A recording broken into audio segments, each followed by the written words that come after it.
माझा दक्कन ही माझ्या पोरागत आहे. माझ्या ह्या पोरानं नवस बुरून कुबेश्वर महादेवाला बैल मागितला आणि त्याच्या मागे ही बैलाची रांक लागली.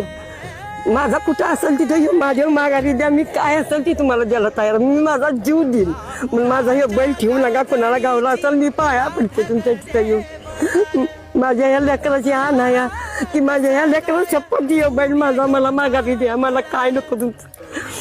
आज 15 दिवस झाला आम्ही येड्यागत उडाकतोय. कुणी सांगेल तिथं जातोय. सांगेल तिथं रात्र आम्हाला झोपाने त्या लोकांची लेकरं सुद्धा पाहिजे. माझ्या लेकरांनी नवस बोललेला की कुबरेश्वर महादेवाला की मला नंदी मिळू दे. माझ्या लेकराला परमेश्वर पावला 3 नंदी मिळाले मला. त्यातला माझा एक नंदी हरवला. मी पाया पडते पदार्थ साधते. माझ्याकडून काय चुकलं असलं माझ्या लेकराच्याकडून मी माफी मागते. म्हणून माझा बैल तेवढा मला माघारी द्या.